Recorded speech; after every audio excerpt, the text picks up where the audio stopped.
Hey, Cornerstone, it's Scott. Today's Cornerstone connection comes from Psalm 45. Psalm 45 is one of the most unique psalms you will ever read because it's written about a wedding. It's written about a king who's getting married to his bride. And it was a psalm written by a poet who was commissioned to write this poem for this royal wedding. Now, we don't know who that king was or who that bride was, but what we do know is this. Back then, weddings were different than they are today. In fact, engagement periods were different than they are today. When somebody got engaged, they were betrothed back then. Parents usually arranged marriages, and this groom and this bride would be united in kind of like a pre-marriage, so to speak. They would be really regarded as husband and wife, much like Mary and Joseph were, even before they were ever married.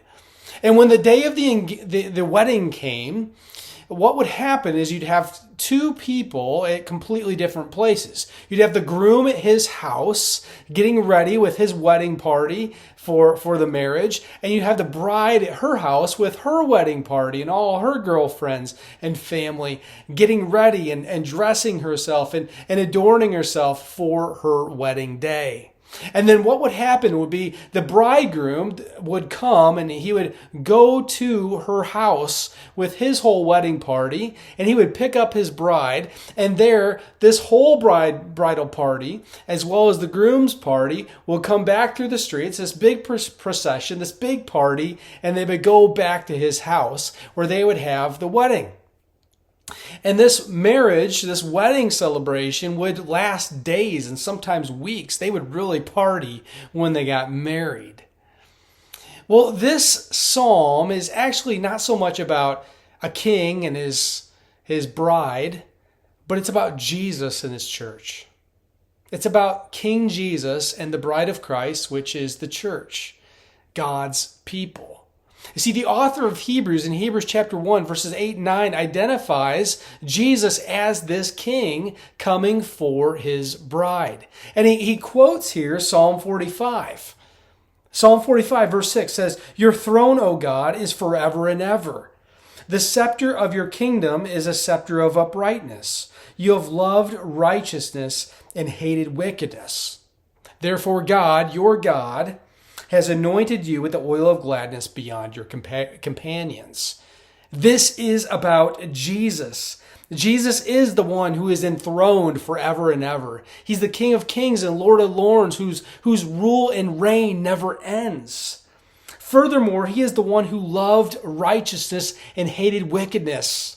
He's the King who never once sinned, who always did what was right and holy.